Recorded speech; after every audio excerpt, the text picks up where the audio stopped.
LGBTQI+ community forum, and my name is Quebec. My pronouns are they, them, and I am not only a community activist, but I'm also running for Cincinnati City Council.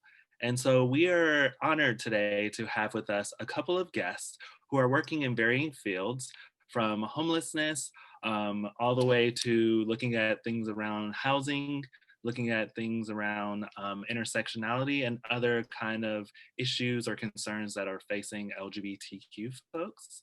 And I will just go ahead and get started by introducing our panelists, our attendees, and then we will have a brief presentation from each panelist.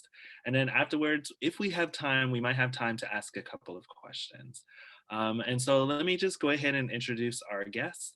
Our first guest will be Gabriela Godinez, pronouns she, her. And Gabriela will be talking about LGBTQ homelessness. Gabriela is the newest member of the TreeHouse Cincinnati board and does a lot with people navigating homelessness in the city. Gabriela does work with Street Vibes, the Cincinnati Jail Support, and much, much more. Our second guest who we hear from today will be Crystal Dandridge, pronouns she, her, and Crystal will talk about the LGBTQ housing crisis. Crystal is one of the most incredible Cincinnati community organizers and lady about town. Very much an advocate and an ally, and she's working to have more conversations in regards to gender inclusion across the board locally as well. And then our other guest will be Josh Newmeyer, pronoun he, him. And Josh will share a little bit around MSM blood donation discrimination. If you want to know a little bit about Josh, he has an affiliation to PFLAG through the founder, Marianne Wedge. She's a dear friend. Josh has been a champion of many LGBTQ issues in offices in and around NKU, the Ensemble Theater of Cincinnati, and has a delightful pooch with a French name. And I can vouch, I've seen the pooch, and boy, is that puppy really cute, because I see them on walks all the time. And so we are going to take a bird's eye view on LGBTQ homelessness first, and then we're going to move down the line. And so without further ado, I'm going to turn it over to Gabriela. Hello. Thank you. Let me see if I can share my screen. Can everyone see it? Yes, can we still see it now that I've pressed present? Yes. Okay, perfect. Look, we're doing great. So hi again, I'm Gabriela. I'm gonna talk a little bit about LGBTQ homelessness, how, why, and what can we do. First, I wanna look at what is homelessness in general. What is it how does it affect literally everyone? So homelessness doesn't necessarily look like what we are traditionally told in like media, not just in movies, but also what we talk about on the news. We don't really talk about the different forms that homelessness can actually take. So unstable housing, couch surfing, homelessness at home basically means that you aren't necessarily aware of when your next meal is going to be, or if the lights are going to be on, things of that nature. So you do have technically a home, but not everything that makes that home is stable. Doubling up, meaning two different households are under one roof. Maybe they're sharing rent, maybe someone's a dependent. That is a form of experiencing homelessness. Shelter life, basically self-explanatory, going in and out of shelters, either for short periods of time or chronically, living in hotels and motels, that also is a form of homelessness. So we still have shelter in this image of homelessness, but it's not in a very stable way, and we don't necessarily know if we're going to be in that situation again the next day. Unsheltered is typically what you see in the media, and what the news talks about: living in a tent city, basically congregations of people experiencing homelessness outdoors with tents, car habitation, living in your car, living in a vehicle, in a mobile vehicle. That usually is also a form of homelessness. living in the elements, basically being out on the street or in some sort of completely unsheltered experience, or living in an uninhabitable building. Again, that is technically considered some form of shelter in the most primal sense, but obviously is not a stable living condition, and it's definitely not anything that we want people to be living in. Uninhabitable buildings might be a building that is not meant for people to be living there full time, and or maybe an abandoned building, things of that nature. So homelessness takes a million different forms. And while yes, it is true that people do live on the street, and that is what we typically associate with homelessness, that is not the only way that homelessness manifests. How does homelessness occur specifically within the LGBTQ community?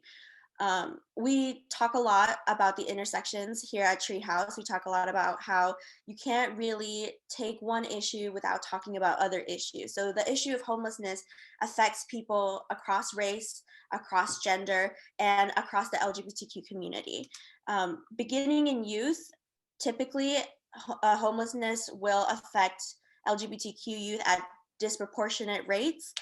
This might be because of family conflict, that being that the family has rejected the minor, usually a minor, from the LGBTQ community and has kicked them out of their home. This can also mean that they're not necessarily out of shelter, again, referencing the different ways that homelessness manifests. We might see a child start to couch surf, live with a different family member. That person no longer has stable housing, and that is considered homelessness. The problem with this is that it creates a form of instability. Even if they are sheltered, it becomes an instability that can create a cycle of chronic homelessness uh, into adulthood. So LGBTQ youth are statistically overrepresented in youth shelters, but also this sets up a lot of children for a very difficult life moving forward. Poverty and lack of housing, lack of affordable housing, this is the number one reason why a lot of people are experiencing homelessness, regardless of whether they're in the LGBTQ community or not. Most people who, a lot of people who are experiencing homelessness actually do have full-time jobs. The problem is not that they don't have a job or that they don't have income, but rather that they have nowhere that they can afford with that income. The minimum wage doesn't cover affordable housing in Cincinnati. 13.1% of Ohioans live at or below the poverty line. So that obviously does affect our LGBTQ community living in Ohio. Specifically, going back into specifically the LGBTQ community, toxic living or work environments, work conditions might lead a person to be disproportionately out of work for longer. This could be because a work environment is very distressing. The employer is not outrightly saying or very outwardly saying they are not in favor of the LGBTQ community, but these microaggressions can create a level of um, unhealthy mental conditions that might lead a person to say, I'm just calling it quits. I'm not going to work in this job anymore, and be out of work for longer periods of time. So, but what can we do? Yes, this is all very bleak. It's very dark. Homelessness is a problem that occurs all over the world. So it can seem like a very daunting issue, especially when it at its core is an issue of affordable housing, mental health resources, as well as a livable wage. But what can we do here in Cincinnati? Well, we can vote for the Affordable Housing Trust Fund in May.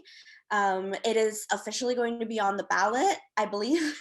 It's officially going to be on the ballot in May. So Cincinnatians, anyone who's registered to vote in Cincinnati proper, will be able to vote in favor of the Affordable Housing Trust Fund, which will ensure that a certain amount of our budget goes into building and maintaining affordable housing for folks who would otherwise be sheltered if it was just for the fact that we had affordable housing units in Cincinnati. On a more uh, grassroots scale, people can get involved with people who are already doing the work. joining these meetings with TreeHouse, going to your local shelter and seeing how that you can volunteer. Ask the people who are already working on these issues how you can fit in with what they're working on. Sometimes we see a lot of white saviorism, where a person might come into a situation and say, I can fix it if you only do what I tell you what to do. But a lot of institutions already are working on specific issues. If you just ask, what do you need from me? They'll tell you. They will tell you if you reach out. So we do want to be mindful that race does play a big role in our the disproportionate homelessness within the Black and Latinx community, as well as the LGBTQ community. So, as long as you are going in with an open mind and an open heart and asking what that agency or what that person needs, you're doing much more than anyone else can ask for. On a more micro scale, in your personal life, speaking up against injustice and ignorance at the workplace might sound very scary, but there's safety in numbers. So definitely, if you see somebody being excluded or outed or in any sort of those circumstances that we were talking earlier where they might create toxic work environments, speaking up against that is incredibly important. Using your privilege, if you are an ally, to speak up against those things, finding out if other people are feeling uncomfortable in their environment, unionizing, that might also be very helpful.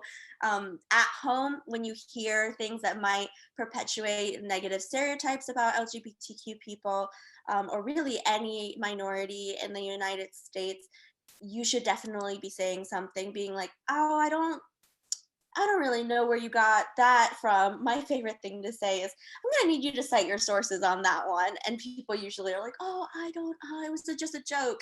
And if they say, oh, it's just a joke, ask, okay, but what part of it's funny? Because I don't understand. If you play dumb, people usually realize, oh, this is kind of messed up what I said.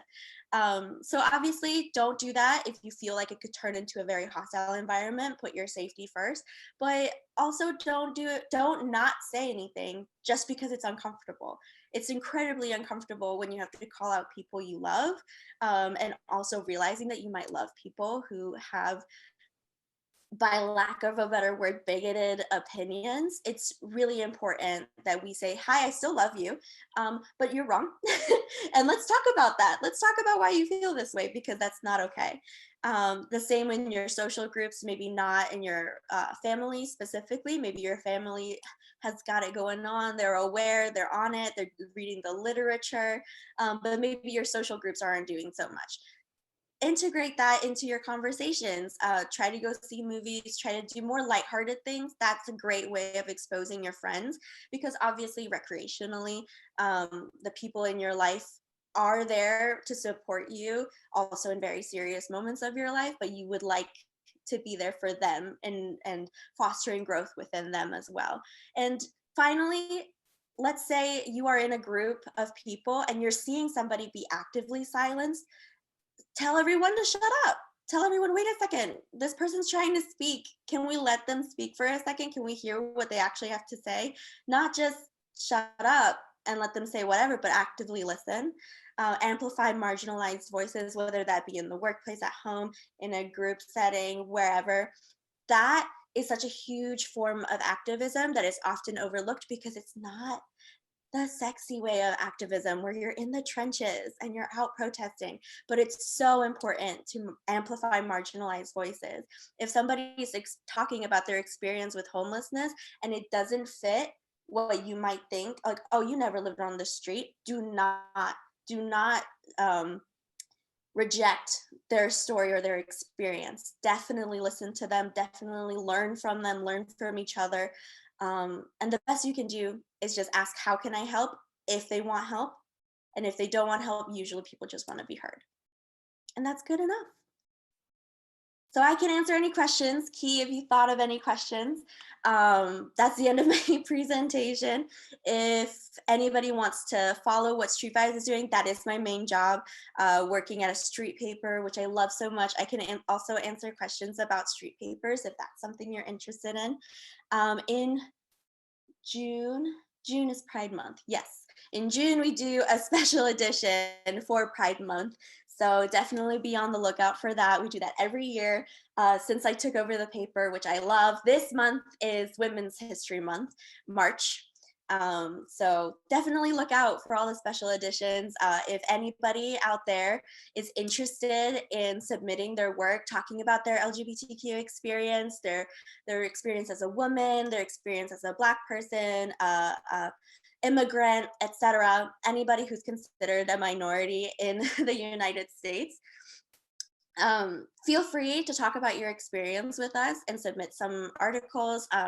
We accept pretty much anything, honestly, in terms of types of writing: poetry, creative nonfiction, article journalism, traditional journalism style, investigative pieces, really, honestly, anything. If you message us on any of the, on our Facebook or on our Instagram, I'll get right back to you and tell you how we can make your work come to life in our publication. And that's it. That's all I have. Thank you so much, Gabriella. You touched on a lot of things. You touched on the idea of advocacy and why that is really important. This idea that it's a collaborative process, right? Even though we all come from different fields, there's always something that we can do in our agency. And something that I always think about with advocacy is, as you brought up, sometimes it's very uncomfortable to speak up and say something, especially if it's someone who you love or a family member. But what I will say is there is a lot of power when folks who are in the majority support and advocate for those who are in the minority. Meaning, like, if you are not LGBTQ and you advocate for LGBTQ people, there is a lot of power in that. Or if you're a white person and you speak up against racism, there's a lot of power in that. And because it's Women's History Month, I have to say, if you are a male identified person and you speak out against sexism and sexual assault, that is super huge. There's a lot of power in that. And so I'm hoping more people speak out. Something that I did take away from that, and I'm gonna ask questions at the end, so don't worry, I'm not letting anyone off.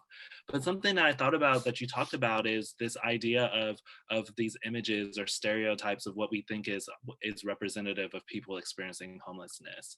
And you talked about this idea of, you know, it's not that people don't have jobs, they sometimes have jobs, but maybe they're not enough to afford for them to live. By the way, what should be how much should one pay for like rent compared to like what they make? Like what percentage of their pay should be in their rent or Typically, we housing? say 30% of their income should go towards rent.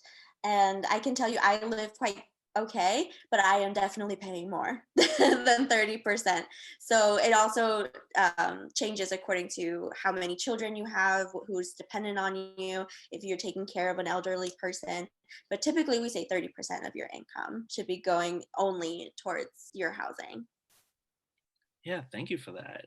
And I think, you know, as we're now talking about housing, and I will come back to everyone, we might as well transition to Crystal, who's going to talk to us around housing and LGBTQ folks. So I'm going to turn it over to Crystal. Hi, everyone. So can you guys hear me? Okay. So from like our last conversation, there's been some updates which are hopeful. So now that we have the Biden administration, they're going through this review of housing discrimination, and HUD's going through reviewing all the bad policies from the previous administration. So on the bright side, around February 11th, the Biden administration put up the protections against the LGBTQ for housing. So they're going to enforce if some violations or complaints come, and like ABC person was looking at a house and, oh, I feel like I was discriminated. Okay, we're going to check on that, and we're going to do something, put some legal behind, put some meat in it. So that's good. So there's some hope coming. So, and then I was looking at some stuff happening with redlining in Florida. So it's some things happening, buzzing around, but homelessness, housing insecurity, housing affordability, that's a big, all around issue, but it's even more of an issue for the LGBTQ communities. People don't even consider people.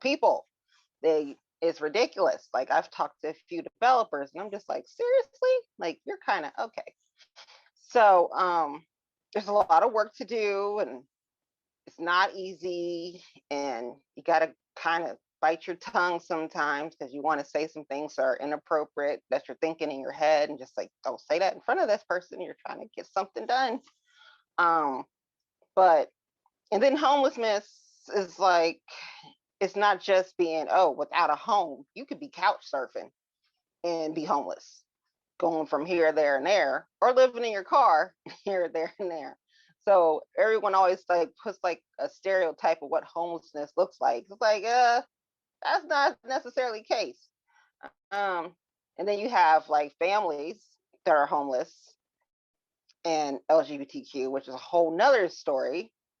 And that has been interesting to meet people and hear their stories. And it's like, if I could write a movie or a book, yeah, because maybe we could get some money for people and have, stuff for folk. But there's some things to be hopeful for, but we have a lot of work to do. This is not okay. Like, a decent country, we're not supposed to be a third world country, but okay, we're not taking care of our people. I mean, no one should be without safe and secure housing, and everyone should be free to live somewhere, like, free of discrimination. Like, it's not rocket science, people. It's just humanity, having a heart, having a little bit of respect for folk. Like, I don't know.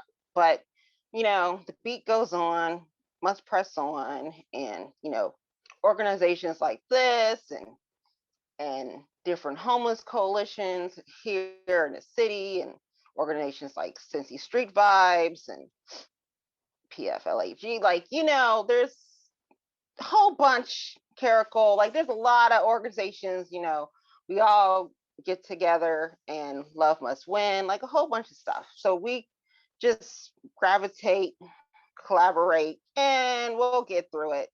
Maybe not like a whole bunch of people, but like one person at a time or something. But you know we're trying. Something's better than nothing. That's what I say. So at least it's optimistic. It's not all sad and gloomy and depressing and want to they burn things down. So I'm hopeful. It's a lot of work, and one person can't do it by themselves, but we all can do a little something. Thank you for that. And I something that I kind of teased out of what I heard you talk about was this idea of collaboration and why it's really important to collaborate, because I think that sometimes we have organizations that work in like youth homelessness, youth experiencing homelessness, and then we have organizations that are like working in housing, and then we have organizations that are LGBTQ specific. And something that Gabby brought up was there's often an intersectionality, or there's often a string that connects those. And something that I got from what you just said is we have to kind of we have to recognize that connection, and part of that solution is collaboration. I often say, like, we can't talk about homelessness without talking about LGBTQ youth experiencing homelessness, because almost 43%, based on the True Colors Fund, almost 43-ish% of youth experiencing homelessness identify as LGBTQ, right? And then something that also was brought up was this idea of people experiencing homelessness is connected to employment. And what we know, based on, there was a huge transgender study in 2015, and what they basically found was that transgender folks have unemployment 3 times higher than the national average. Another thing about that study, what they also found is that 1 in 4 LGBTQ folks have felt that they've experienced employment discrimination. And so if you can't find a job without discrimination and you can't afford that home, that would lead to more people struggling with housing instability. And so I appreciate that, tying that into kind of a barrier. And something that Austin kind of like really sticks out to me around these barriers is that they are systemic barriers. And systemic barriers can come in laws, but also systemic barriers can come in policies. And so we are going to switch over to Josh, who's going to talk to us about a policy that has been in place for like many, many years. And that's around the policy around MSM blood donations. And without further ado, I'm going to pass the mic. Thanks, Key. So let's see if I can do this screen sharing thing as well as Gabby did. We'll see. Can you all see the PDF that has the MSM thing on it? Awesome. Now, I need to shuffle something else around so that I'm looking at your faces in front of me instead of on the other screen. Okay, so I'm going to talk about MSM blood donation and a discriminatory policy that exists within the FDA, the Food and Drug Administration, and has been around for decades. So first, just to give you a little bit of background about me and why blood donation is a thing that I'm passionate about. I've been interested in and aware of the idea of donating blood since I was young. My mom used to give blood all the time when I was growing up, and so I saw that as something that she did and thought, you know, it's a relatively easy way to truly give the gift of life to someone else by giving up something that we all have, but we can afford to spare a little bit now and then. So when I was old enough to start donating in high school, I started to do that as well. So I would give pretty regularly, as often as I could. But then when I was in college, I came out and I became sexually active. And at that point, I became really hyper aware of this policy, which means essentially that gay men can't give blood. So in my earlier years of donating, I had always heard the question that was asked on the screening, in the screening process, but it didn't apply to me, so I didn't pay much attention to it. And then it did apply to me, and it made a big difference. So before I jump too much further, I want to talk about just a couple of terms that I'm going to say a lot as I go through this. So just in case there's something that's not familiar to you. The first one is deferral. And in this specific case, deferral means prevention of donation based on specific criteria that the Food and Drug Administration sets for eligibility. So a really common example is somebody may have an iron deficiency. So when you go to give blood, if the iron in your blood isn't high enough, you're not allowed to give. There's a whole list of other reasons based on all kinds of different potential risk factors. So that's what deferral means. It just means not being able to give for one of the reasons that they have specified. And then the other thing that I'll talk about a lot is MSM, and that stands for men who have sex with men. So even though you might often hear this referred to as the gay blood ban, it also affects bisexual men, pansexual men, and others that might be described by any of those phrases. And aside from that, it also impacts women who have sex with MSM men and trans people who could be considered MSM. So it is a lot more than just gay men, but because of the stigma that goes along with it that I'll talk about in a minute, it is most often attributed. If you hear the phrase, if you hear a discussion of the blood donation ban, it's usually the gay blood ban. So now let's talk about the timeline of this policy. So this all started back in 1985 when the policy was first put in place. And of course, this was during the HIV and AIDS crisis. And at the end of the day, I certainly can understand why the policy was put in place to begin with, because back then there was very little scientific knowledge about how the HIV virus was transmitted, but it was also very obvious that most cases of HIV and AIDS which develops from it were seen in the gay community. So when the policy was put in place, it was a reaction to that circumstance, and it was an effort to make sure that the blood supply was safe. Over time, however, of course, science has advanced with regard to HIV, and testing and treatment have become much more reliable and accessible, but that lifetime ban remained in place for MSM, even though every pint of blood that's donated is thoroughly tested before it's given to someone else. So lots of time passed, and we get to 2013 and 14, almost 30 years later. So in 2014, I learned about an initiative called the National Gay Blood Drive. And 2014 was the second year that this had taken place. And the National Gay Blood Drive aimed to increase awareness of this policy by asking gay men to bring a friend who was eligible to donate to their local blood bank. So genuinely helping by encouraging donations, but also powerfully illustrating that twice as much blood might have been given if it weren't for this terrible policy. I led this effort in Cincinnati, and the awesome folks at Hawksworth Blood Center partnered with me and hosted a blood drive that as part of this national drive. And Hawksworth, along with most of the other blood collection agencies in the country, have been advocates for changing this policy as well, because they understand the science, and they also firsthand understand the need for blood to be able to be given to patients who need it. Back then, that drive included the collection of postcards that were signed by both the gay men and their allies who participated, and those cards were sent to the FDA to petition for change to this policy. One thing that I want to make sure and mention that struck me most profoundly back then was how little awareness there was of this policy, especially among women. But there's a logical reason for that, because as a woman, you would never be asked the screening question about male-to-male sexual contact, just like men aren't asked if they've been pregnant.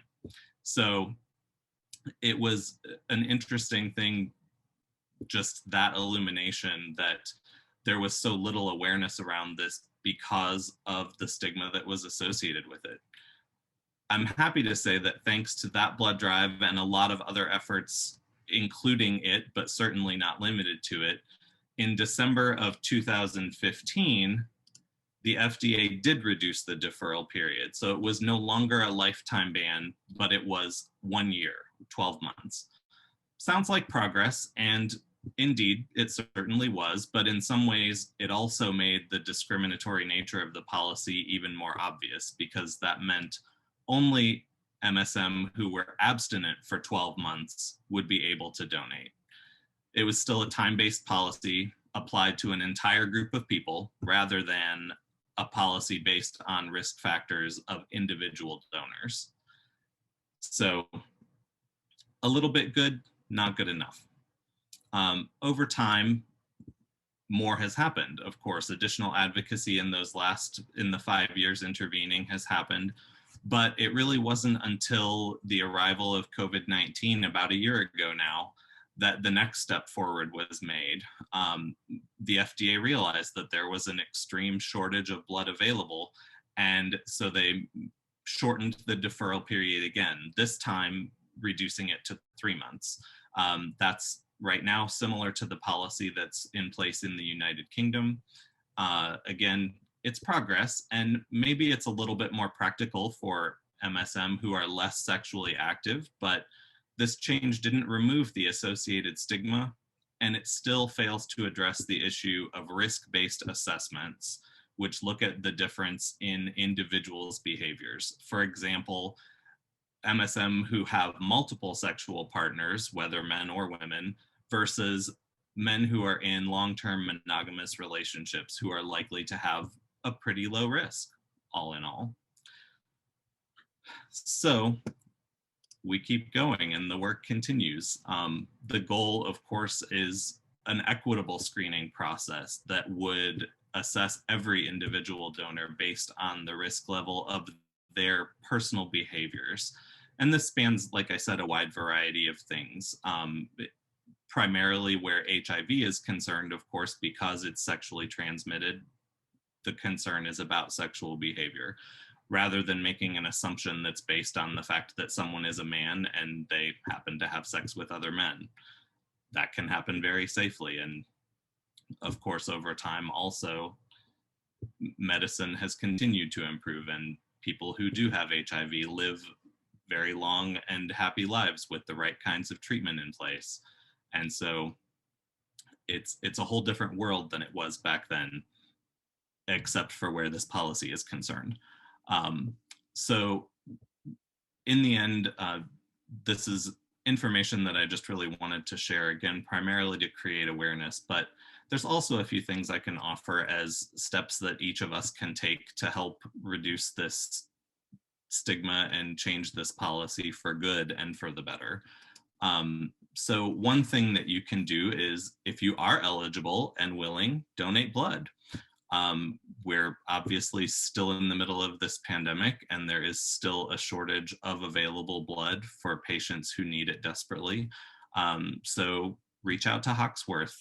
It's hawksworth.org, and schedule a time when you can go and donate. I've had nothing but great experiences with the folks from Hawksworth, and I am not embarrassed to say that with this 3-month deferral, I'm occasionally eligible to donate. I gave a couple of weeks ago because I'm in the period where I'm eligible right now. So I'm glad to be able to do that. They will take very good care of you when you go in. You'll make your donation. You get cookies and a bottle of juice at the end to make sure you're feeling good. They won't let you leave there without knowing that you're all set and good to go. If you are someone who doesn't like needles, they can tell you exactly when you need to look away and make you super comfortable. So I encourage everybody, if it's possible, to do that. That's a super practical thing. And while you're there, while you're enjoying your cookies and juice, fill out one of these little cards that Hawksworth has that say, "We all bleed the same." These are the cards that they're collecting now that are similar to what we did back in 2014. And they will collect these and send them to the FDA to continue that petition for change directly to the agency. Hawksworth does a lot of blood drives around the city, and they occasionally will host blood drives specific to certain arts organizations in town. I work for a theater company, so I'm in the arts, and as you may know, there tends to be a higher proportion of our LGBTQ plus community in the arts. And so it's a place where they definitely always have these cards. In fact, there was a blood drive at Music Hall today that had these cards present and encouraged people to sign and spread that awareness. So Hawksworth is a great partner in this way for this effort as well. Other ways that each of us can make a difference, just simply learn a little bit more about it. I know it's probably going to be hard to have to type these long links into your web browser, but here's a couple of articles that share a little bit more detail about the ban itself and the science and the progress that has been made since it was put into place. So a little bit more good information to have.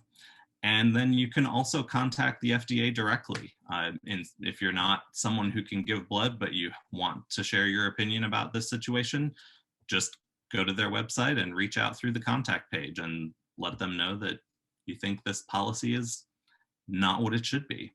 And last but not least, kind of like what we did with the drive in 2014, spread awareness among your friends and other people in your network and encourage them to join in this potential policy change in the effort to get this policy updated to make it more current and fair and equitable for everyone.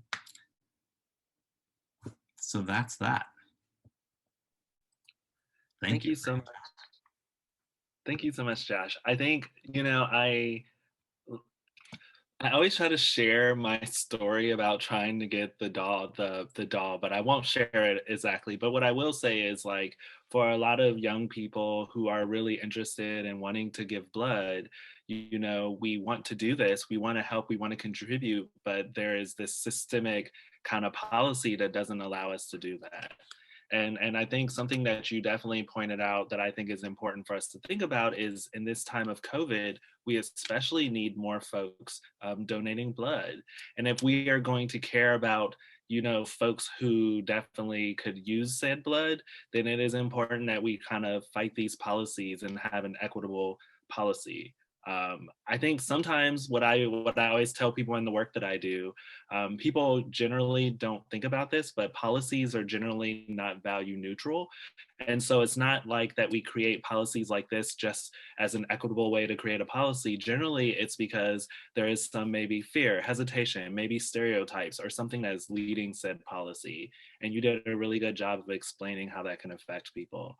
I think wouldn't be doing my job if I didn't acknowledge that, as LGBTQ folks, there are very specific barriers that are unique to us gaining access to things like housing, like healthcare, like long-term care. And so I'm glad that you brought up that policy. Yeah, and So I kind of want to transition a little bit and ask you all a couple of questions. Um, and one of those big questions, I know that you all talked about different things that we could do in the areas of housing, in the areas of trying to work to get this policy eradicated. And so I wanted to know, as someone who's running for city council, what would you hope politicians hear, or what would you want us to do to kind of be able to contribute and collaborate with you all to either whether it's eradicate policies that are unequitable or to kind of be a proponent for housing, to work with folks facing housing instability.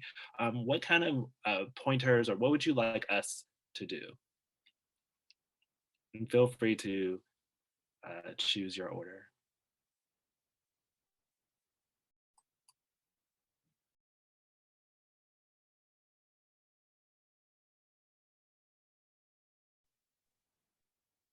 I'll delegate. Let's hear from Josh.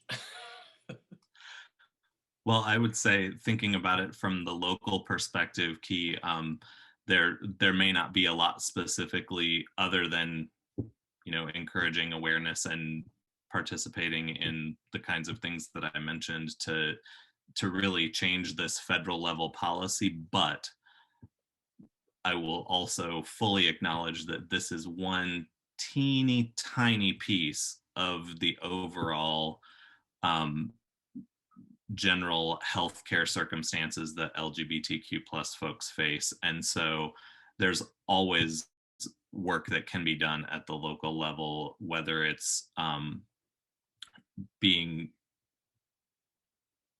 working toward equitable policies and laws and legislation that we do have control over at the local level that governs how our healthcare systems work or how our insurance systems make coverage available to people or how the costs related to all of those things are managed. That's a really important overarching thing that can be dealt with at all levels of government.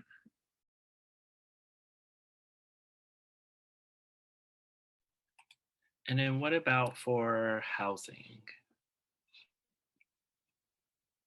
What do you think, or what should politicians maybe even be looking at? Not necessarily direct actions telling them what to do, but what are some of the things that we should be aware of? Um, well, I mean, locally, the Affordable Housing Trust Fund initiative, like that like getting that would be awesome because knowing how much I bug people on council that are no longer there about this and was telling people to go to Boston because I was like, Boston did it right. Like just take a trip and go to Boston and see how it's done. And then they did this like half, I don't even know if I want to call it half, just like really quick. Oh, we're going to do the affordable housing trust fund, but we're not going to really fund it in Cincinnati. And it was like, let's say we did something, yay, the Cincinnati way. So to see the pushback right now from like the ballot initiative has been interesting. So I would say continue to apply pressure because it works. So the more uncomfortable you make elected officials, eventually they come and see the light. And you know, continue to speak up and join organizations that are trying to uh, improve housing stability for people, because we are probably going to be headed toward bumpy ride considering the pandemic, and a lot of people took out 401ks and a whole bunch of things. So we're probably going to see a real big roller coaster, I have a feeling, in housing. And then we don't have enough housing, so it's probably just all going to collide at the same time. And we need all the boots on the ground that we can, because we want to take care of everybody, and hopefully, you know, no one's like in danger because they don't have any sensible, safe housing. So it's a big task and a big ask, but we all can do it. We're resilient. So I would just say keep pressing on, and don't lose hope.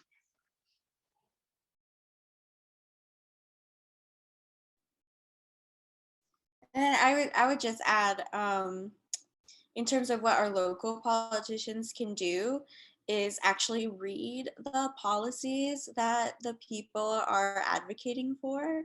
A lot of the rhetoric that's been floating around, specifically in opposition to the Affordable Housing Trust Fund, which was signed by over 9,000 Cincinnatians, didn't just come out of nowhere. A lot of the rhetoric that's being used to oppose it has nothing to do with the ballot language nor the actual initiative. Kind of how Crystal pointed out, that the Affordable Housing Trust Fund exists, it is just empty. And this is more of an addendum to that, trying to add to that, being like, hi, yeah, you once upon a time you said you wanted to do something about it to make yourself look a little good, but actually we need you to really do something about it. So I guess politicians should really just, instead of caring about their careers, should care about the people they represent. Instead of caring about the businesses that line their pockets, should care about the people they represent. And the people that politicians represent are not just the rich white people who will vote for you over and over again. It's everybody, even the people experiencing homelessness. Those are the people you represent. And if you act like those are not people that you care about, then you do not care about Cincinnatians as a whole. You do not care about the people of the United States as a whole. You care about the people you care about and cherry pick to make yourself look good. Would I say that to their face? Of course I would. Would they listen to me? Of course they wouldn't. But I would also say, kind of like what Key is doing. You don't agree with the people who are in power, well then run for office. Get more people who care about the people to run for office. I think we should be encouraging people in our own communities, not necessarily people specifically with a history of activism, because sometimes people who have a history of activism are much more comfortable leading and paving the way that way. Because I always advocate that it has to be twofold. We have to talk about it in our social circles and change the culture, but then we also have to talk about it in our political circles and change the legislation. So of course, there's two different types of people that need to lead two different types of groups, right? All for the common goal.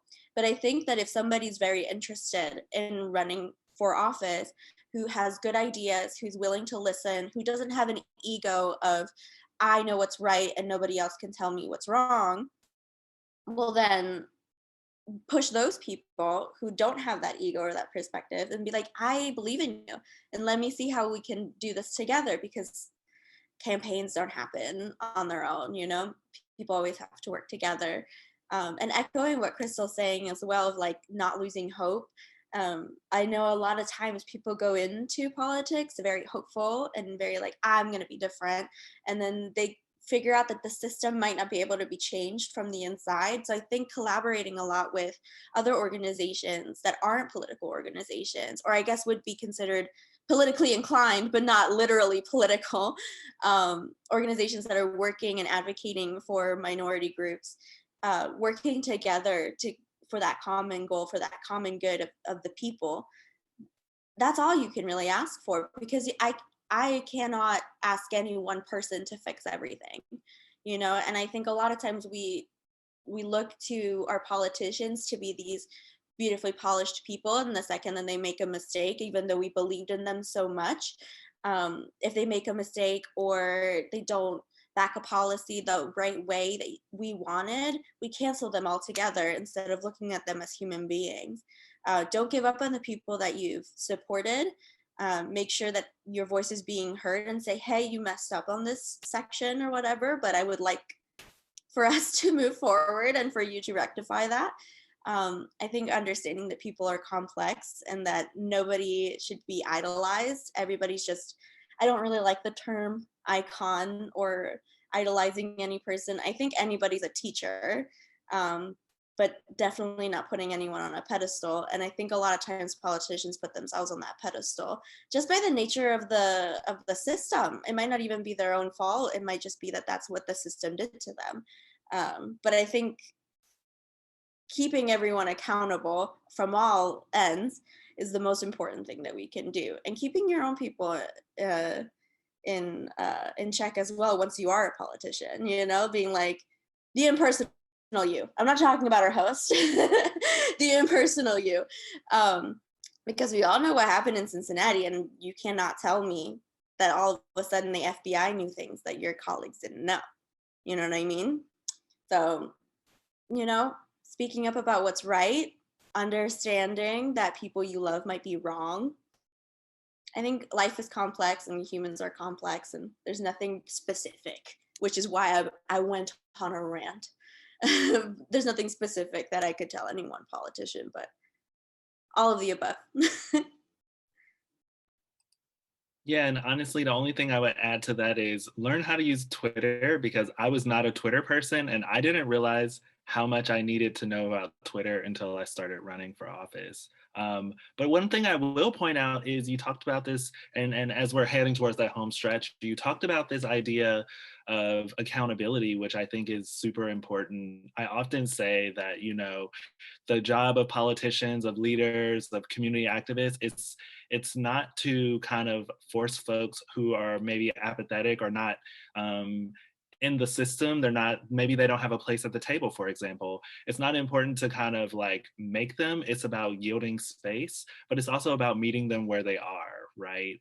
And so when you meet folks where they are, they have a more comfort level of opening their mind to different experiences and points of view. And so I appreciate that. And I also want to point out really quickly that this conversation is not just about LGBTQ youth experiencing homelessness.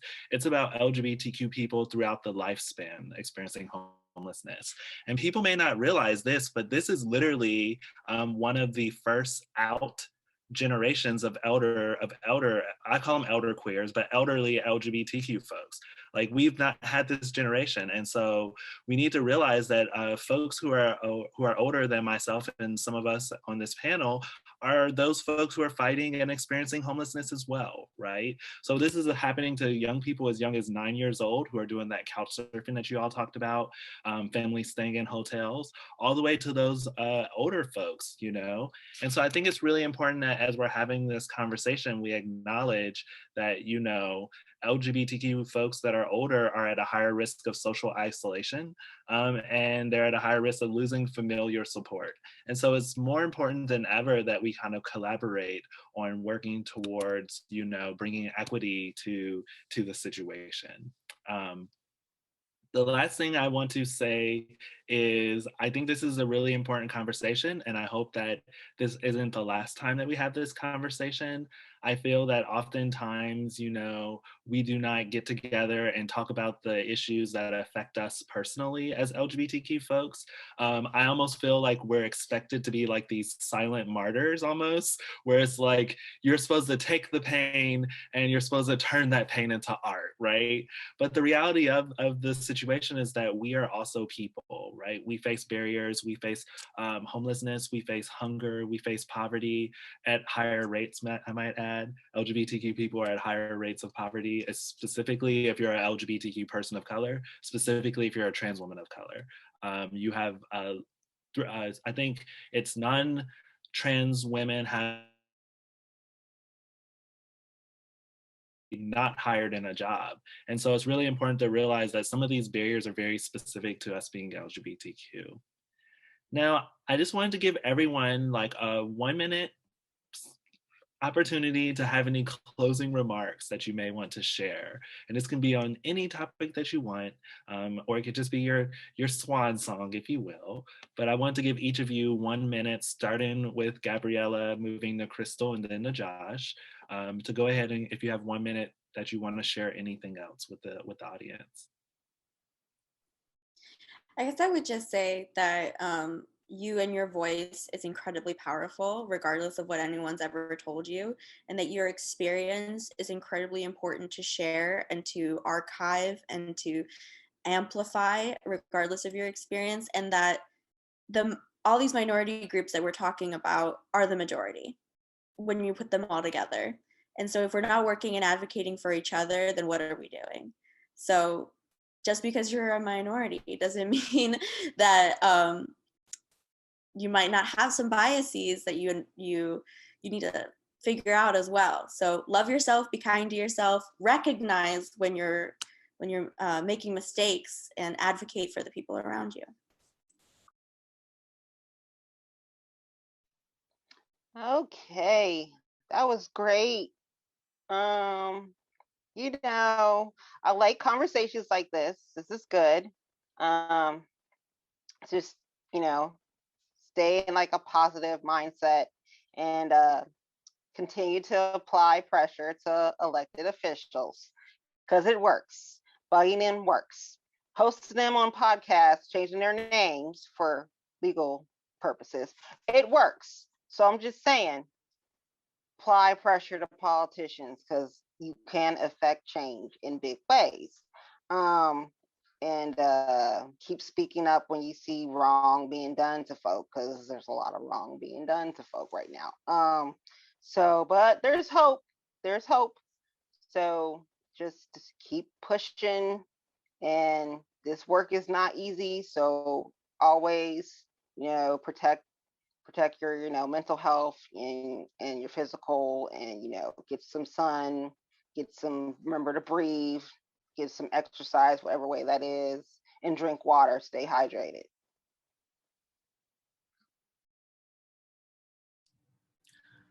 I don't have much to add beyond that other than to say thank you, Key and Dan, for having us tonight and for helping put this together and make sure that some of these issues, even though they seem different on the surface, the ways they affect us are all interconnected, and there are ways that we can all work toward making things better. So like Crystal and Gabby said, taking one step at a time and just doing what you can where you are with what you have, and making sure you take care of yourself so that you can have the energy and health to make that progress is the most important thing. And thank you guys again.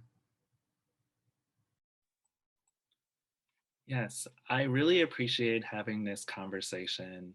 I think what it showed us is that there are multiple levels and multiple places where one can be an activist.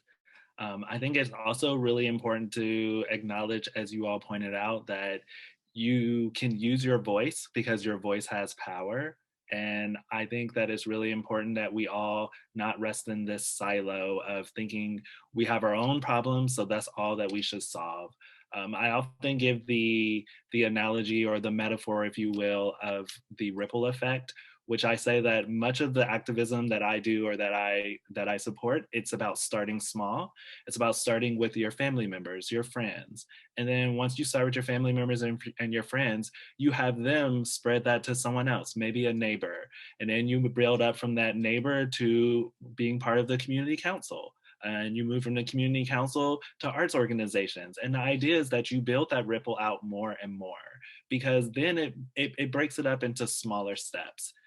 The other thing I want to point out that you all point out is that burnout is real. So I really want folks to self-care.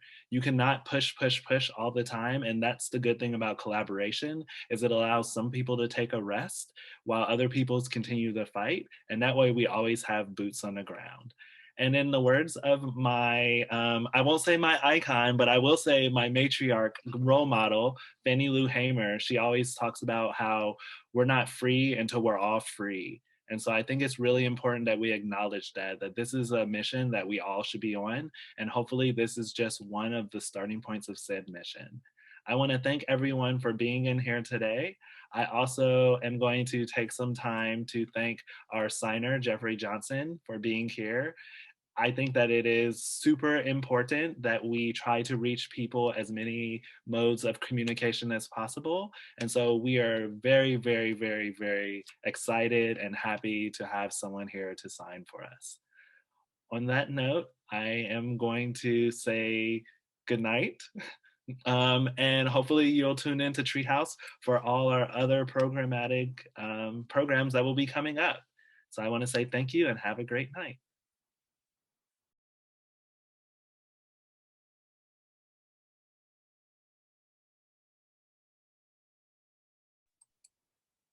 And I'm Thank you. unmuted. Hey, everybody.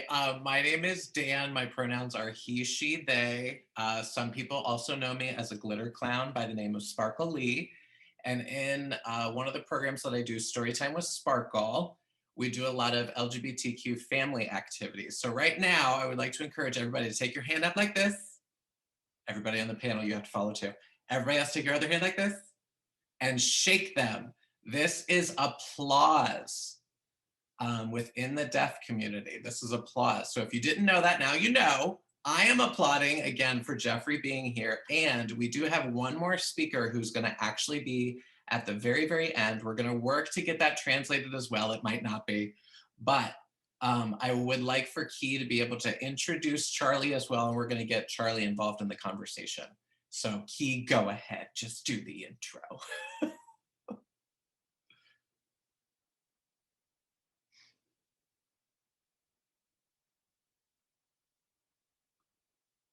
I think I get you unmuted. There you go. Awesome. So our last guest that I would like to introduce is Charlie Chadwick, pronouns they, them. And Charlie is going to talk to us about intersectional roadblocks. That sounds really interesting. Charlie is the president of PFLAG Dayton chapter and was eager to attend. While our cities do have similarities, there are also huge differences and vastly different histories of our cities that we share. Charlie is involved with many organizations around Dayton and with larger national chapters that focus on LGBTQ communities and community needs. They would like to know how to do better. And hopefully during this talk, we're going to have some suggestions of ways that we can all do better. And without further ado, I am going to turn it over to Charlie. Thank you, everybody. Hey, everybody. My name's Charlie Chadwick, and I use they, them, their pronouns. I'm the president of PFLAG Dayton, an organization that provides support, education, and advocacy to LGBTQ plus people, their families, and their friends. I'm also a core member of the Dayton Anti-Racist Network, which is a local affiliate of SURGE, aka Showing Up for Racial Justice, a national network of groups and individuals who are organizing as white people for racial justice through community organizing, mobilizing, and education.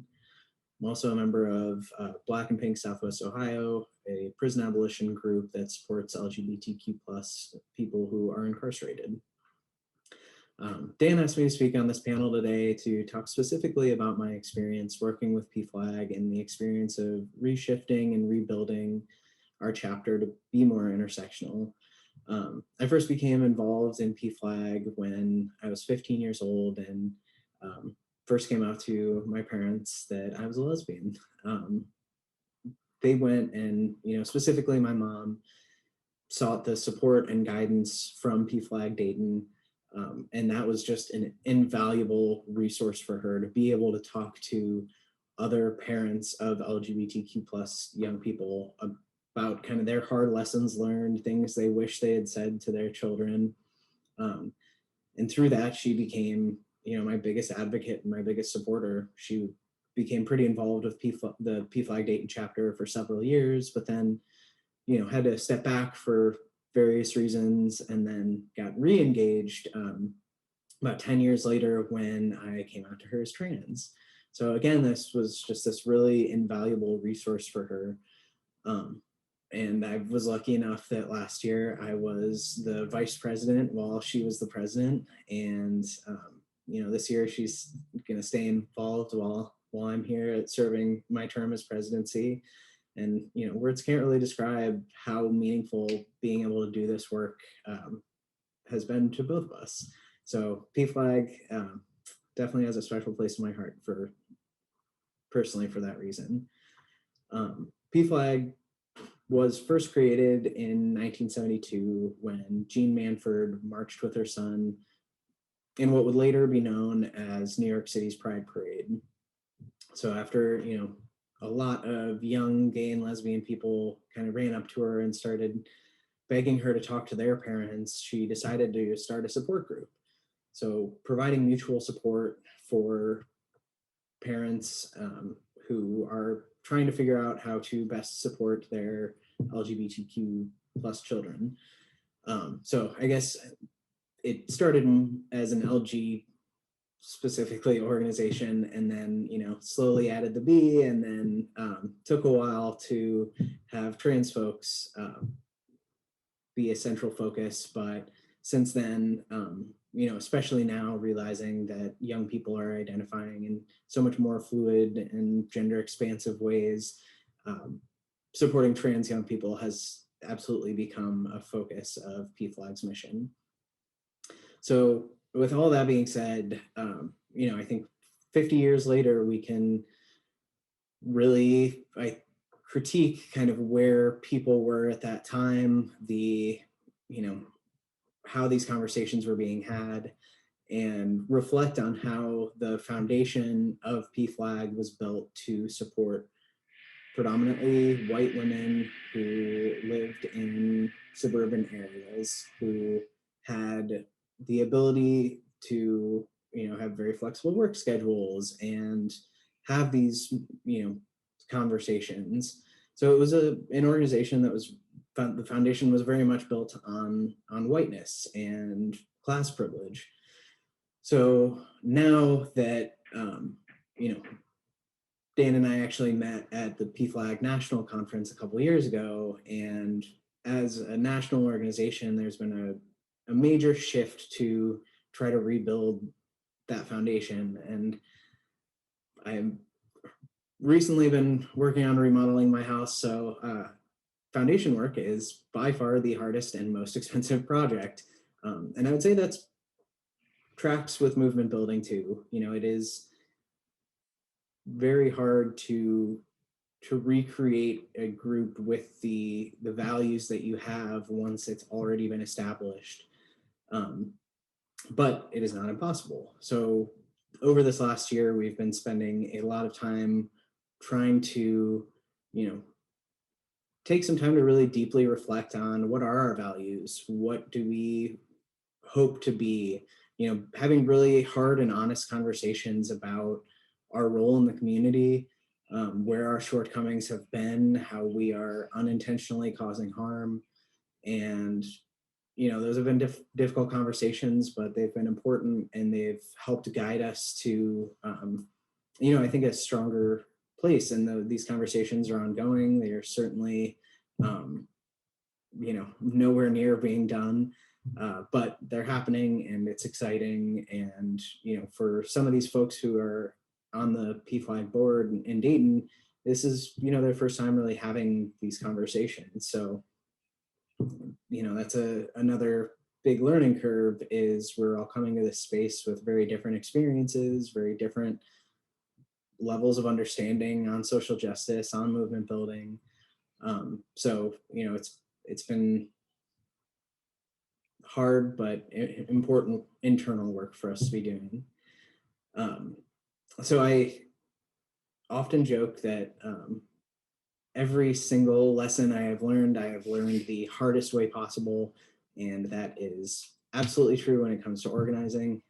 I was a student activist at Ohio University. I co-founded a group called Fuck Rape Culture, and that was really my first step into activism, and I made a lot of really bad mistakes. I didn't stop making those mistakes. I think now I have hopefully grown and don't make them in quite the same way, at least.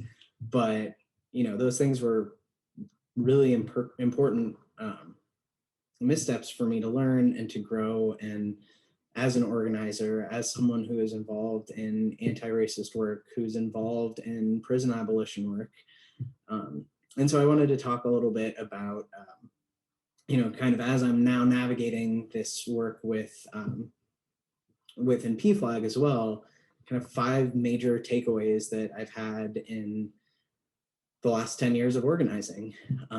So the biggest one is, when possible, build an intersectional foundation. It is so much harder to try to redo that once an organization is already created. It's not impossible by any means. Clearly, if I thought it was impossible, I wouldn't be doing the work with PFLAG Dayton.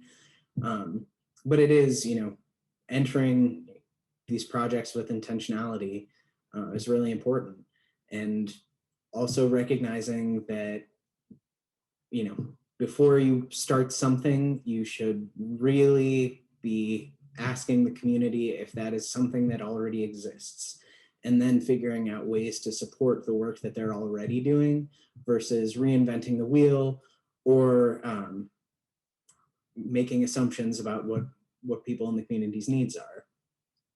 Which leads me to my second one, which is, don't make assumptions basically about anything, but specifically anything that does not directly impact or impacts people who don't identify in the same way that you do.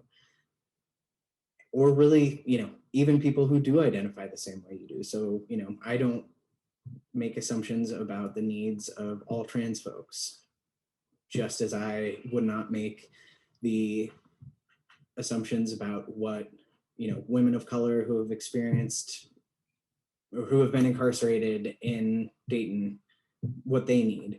What I do need to do is have conversations with those folks to determine, what are the ways that I can support you?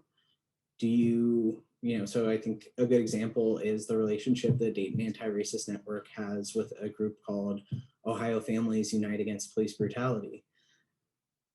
They are one of our accountability partners.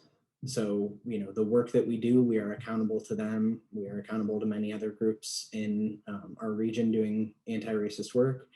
And when, we don't make assumptions about what they need, we ask them and they tell us, hey, we need you to spread the word about this action we've got going on. Please get as many people as you possibly can. Hey, we need volunteers for this action. We need, these supplies. Can you help us coordinate this? So really relying on, or centering and listening to the people who are most impacted, who are doing the work, and hearing from them what their needs are without kind of recreating some, I think, behaviors that white people, we fall back on a lot, these kind of colonial ideas that we know what's best, that just because I have XYZ experience or XYZ education, I can tell you, person experiencing this thing, what you need to have a happier, healthier life. And that's just not the case. We should always be listening to those people most impacted and not be making assumptions about what those needs are. So, that leads into centering those who are most affected through every stage of the process. So if you have found a gap in services in your community and you want to start a new organization to fulfill those needs, you need to, from basically after you've had this idea, after you've discovered that, no one else is providing this service, that is when you pull in the people most affected. So, and not as a, let's have this one-off conversation, or, hey, you are a young trans person, so I'm going to rely on you exclusively to speak for all young trans people, but to include folks affected in many areas, in advisory roles, in collaborative roles, in whatever roles you can to make sure those voices are being centered, making sure that whenever possible you are compensating people for that work, and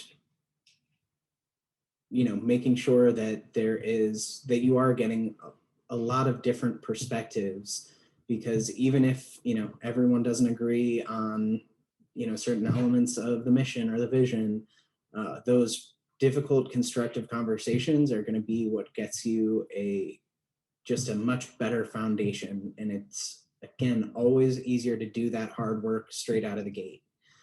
And I think the last 2 points of relationship building is the core of it, and it taking time are deeply tied together, because I think, again, kind of as white people who have these colonial beliefs of, and have lived in these privileged positions of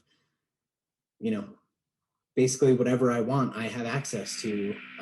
We are in, because of the capitalist society we live in, we are used to this instant gratification, and that is not how movement work is done. It is through relationship building. It is through showing up on a human level, and not having expectations on having some type of reciprocity that oh, I showed up for your meeting, now the expectation is for you to show up at mine because I need insert whatever quota that you're thinking that you need. That shouldn't be where you're operating from. It should be, hey, these are people in my community. I am part of this community. I want to engage with as many people as I can in constructive and collaborative ways. And so that means I need to show up. I need to be reliable. I need to be someone that, when I say that I'm going to do something, I really am going to do that. And I, live my beliefs and my values in the ways I, navigate the world. And those relationships take time. Trust does not happen overnight. It is something that takes a while to build. And when, I think specifically as a white person involved in anti-racist work, there are a lot of extremely valid reasons for people of color to not trust me before we even have a conversation. So, it takes time to navigate some of those barriers. And that's not, that's not to say that that is, the experience working with all people or whatever, but, trust is the most important part of movement work. We can't continue if we, don't know that the people who are marching alongside of us are people who we know have our back and we know would go to bat for us with whatever we need. So, knowing that these relationships and this trust is so extremely important. None of these things are going to happen overnight. They're going to take a lot of time, but it is worth it. It is how these movements are sustainable, because, it at this point has been used so much that it has become kind of a cliche, but, it's true. And that's why it has been used so much, is, we are stronger together. So I really appreciate you all taking the time to tune in for this. I am by no means an expert on intersectionality, but, as I've said, I've learned a lot of things the hard way, and am just so grateful for all of the lessons I've learned along the way, for all of the people who have held me accountable, and for being involved in this work today.